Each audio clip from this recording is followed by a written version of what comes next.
Hi, and welcome to Two Peds in a Pod. This is the first in an occasional series on the subject of advanced practice. We will be rolling out this topic over the next year or so and plan to include some conversations on how you can become an advanced practitioner and a more in-depth look at some of the places that advanced practice is often taking place.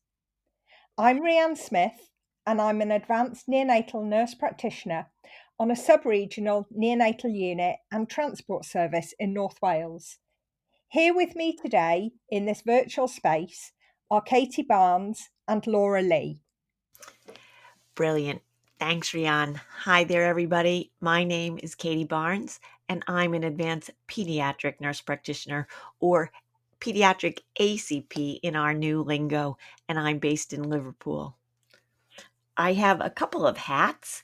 I wear a clinical one as part of a super team ED at Alderhay Children's Hospital, while my other hat is leading a social enterprise, Kids Health Matters, where we are working to improve maternal and child health through advanced practice education, some service redesign, and new role development.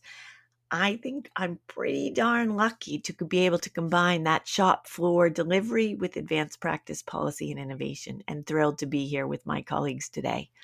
Hi, my name's Laura Lee, and I am an advanced clinical practitioner in children's emergency medicine in Norfolk. My background is nursing, and I worked for a number of years as a senior emergency nurse, but also have done a bit working in education and in a resource officer role. Throughout this, my passion lied with emergency nursing, and that's what drove me back to it. Katie, how about you give us a definition of advanced practice to start us off? Thanks, Rhian. That's a great question, and it probably is a great place to start. Health Education England and their new Center for Advancing Practice is kind of the beginning of that story and the beginning of that definition. They're leading the UK in terms of defining and putting some structure in place for the complexity that is currently multi-professional advanced practice. The center has defined advanced clinical practice as care that's delivered by experienced and, importantly, registered healthcare professionals, and it's underpinned by master's level education and includes four pillars. Very important, these four pillars that underpin advanced practice. The first one is a clinical pillar. Obviously, the clue is in the name. There's also a leadership pillar, an education pillar, and a research pillar. Advanced clinical practitioners with this great training work in partnership with individuals, carers, families, and the wider healthcare team in a variety of settings. And they're really important innovation for the NHS to improve both the experience and outcome of care. Anybody that has a special interest in taking a look at more in depth than our chat here, the idea of advanced clinical practice, give Google a quick spin and Google advanced clinical practice and health education England to access a whole lot more detail. But I think that hopefully encapsulates the idea of these new roles that are really about a different level of decision making by a whole wider set of healthcare professionals.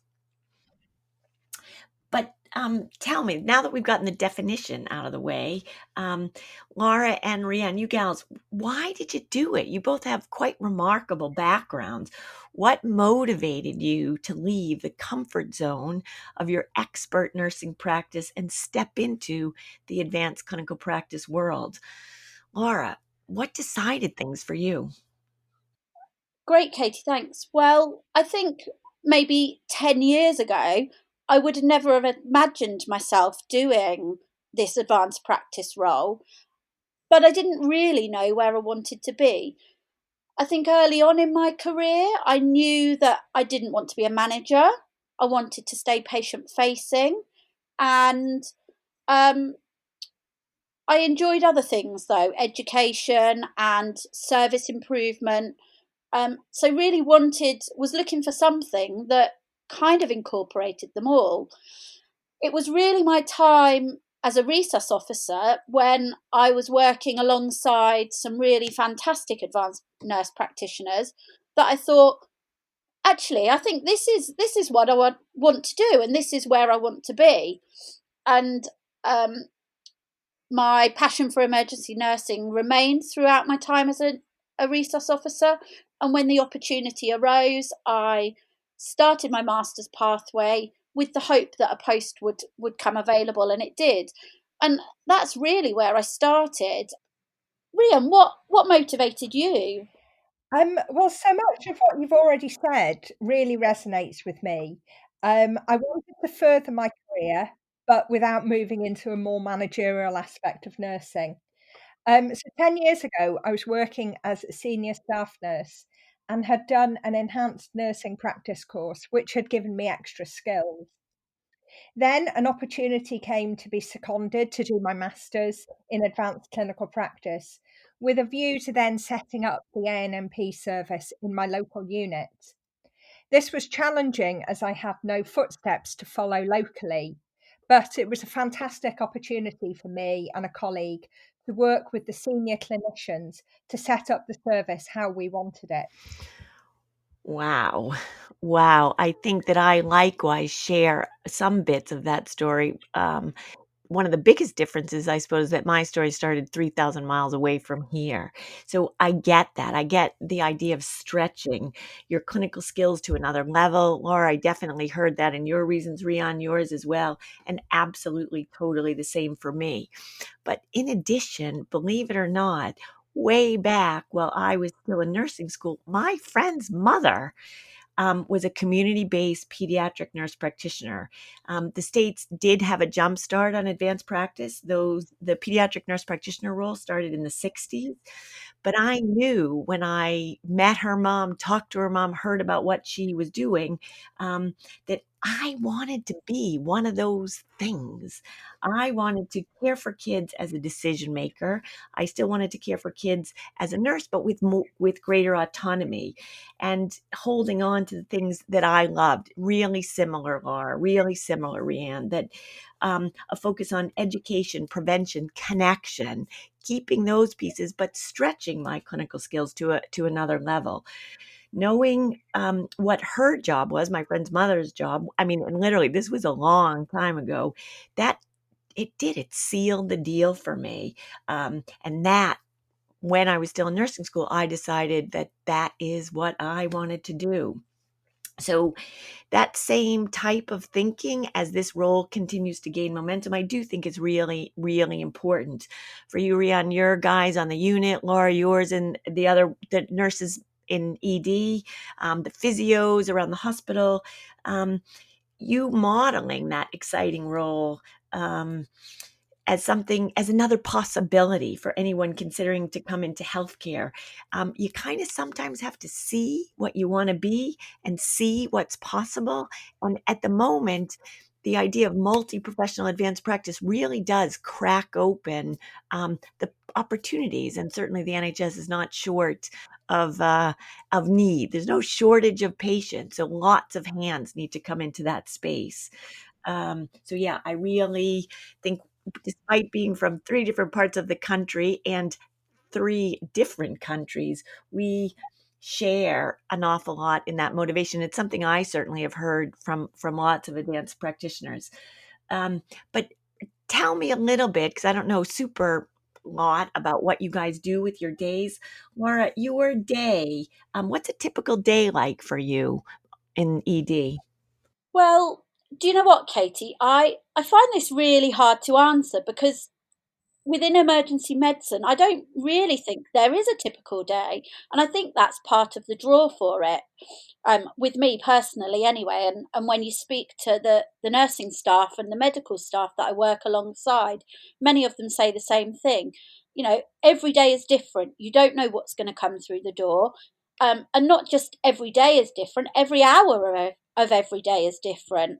Um, you know, on a clinical day, I could be seeing a patient with who's come in with a fever and needs lots of parental reassurance, following that up with a minor injury or um, a trauma maybe. So it really does vary from day to day. But I think fundamentally throughout my clinical work, there's lots of focus put on examining and making decisions about the treatment of patients, prescribing, and really picking out those children that are safe to send home, and giving parents really good safety netting, and picking out those ones that I feel need further investigation or further observation, and then referring them on to specialities.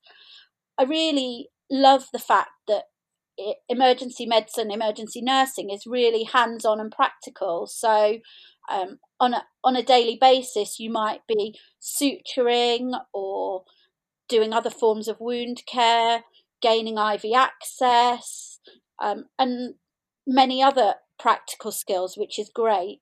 Um, the other, I think, the other thing that's always in my mind when I'm on a clinical shift is my work towards my RChem portfolio. So, for those of you that don't work in emergency medicine, the Royal College of Emergency Medicine has given us the opportunity to credential against a set of competencies. So that's in the back of my mind, and I'm always looking for opportunities to pick out patients and skills that help me with that. I think, thinking about the 4 pillars, I have many other things that I get involved in. And as I said earlier, or alluded to earlier, I enjoy teaching, and I try and incorporate that into my daily job. So if there's something going on, or um, something that might be of interest to the team, then I'll get them involved as well.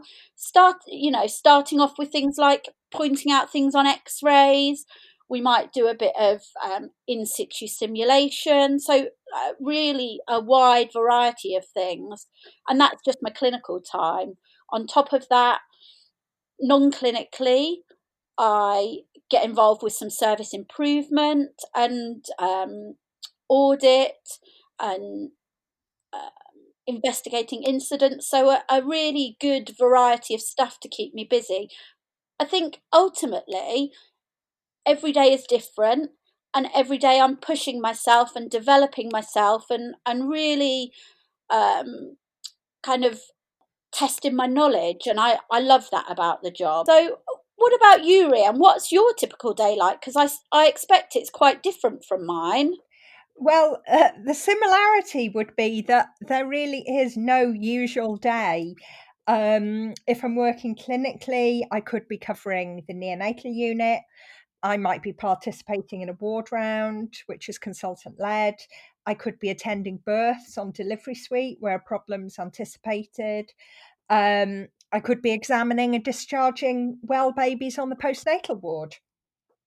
On a transport shift, I could be zipping around North Wales and beyond, with a baby who needs to be taken to tertiary level care. Non-clinically, similar sorts of things, service development, incident reviews, or I could be teaching at the university or working alongside nursing and medical staff, for them to gain their skills and knowledge and experience. So it's a really, really varied role. Great, thanks. And what about you, Katie? I'm guessing with your kind of emergency medicine hat on, you do some similar things to me, but you do loads of other stuff. So what's your day like? Thanks, Laura. You're right. And my clinical day is similar to yours, although I probably, being at a tertiary children's hospital, might have a little bit of a volume control on that. I love ED because I consider it, in the nicest possible way, the grand central station of the hospital. So anything and everything can come through that door, and I love being part of that team that manages those pieces. But yes, anything from minor injuries to much more unwell children to major traumas the helicopter might be landing, although that is not my comfort zone, I have to be perfectly honest. My other hat, the Kids Health Matters hat, can likewise be pretty wild and very varied. But in a very different way. We do a lot of teaching and a lot of development, and we do it one flipped classroom at a time, I like to call it. So exploiting the added value that you can get from the internet that breaks down the barriers of geography and bricks and mortar. We didn't realize how valuable that was pre-COVID, and where now that COVID has arrived in our world will probably be inextricably changed. The idea of being able to deliver and participate without the restrictions of geography, bricks, mortar, travel is really important. So teaching at least one day a week, and I feel very privileged to be able to contribute, again, these many years of experience across whole lots of settings and different countries even, to develop the ACP, the PEDS ACP role. Really important for me is trying to make things better for ACPs, for ACP trainees, for managers, mentors, and bringing that expertise actually to the policymaking table, because translating what it's like in real time is really important to me. I think I start with some of that ACP stuff for breakfast, and I was probably a geek before they invented the word. So combining those same 4 pillars, on some days, one pillar predominates more than others, but there's an inextricable link between the education, the research, the leadership and management, and then the clinical practice. And yeah, I wouldn't do anything else. Brilliant. Thanks, Katie. I just want to remind our listeners that Advanced Practice Week runs from the 8th to the 14th of November 2020 and is a chance to celebrate all things advanced practice and the fantastic work that we all do. For those of you who are aspiring ACPs, it's a really good opportunity to get a real feel for what being an ACP is about. I'm certainly looking forward to seeing what is happening nationwide on social media. Thank you both, and thank you out there for joining us today and listening to our conversation. I hope that we've given you an overview of advanced practice. We hope you've enjoyed hearing this introduction to the subject. As I said at the beginning, this will be an occasional series, and in the future, we've got conversations planned looking at how you can become an advanced practitioner and what future career paths advanced practice can take you on. Bye for now.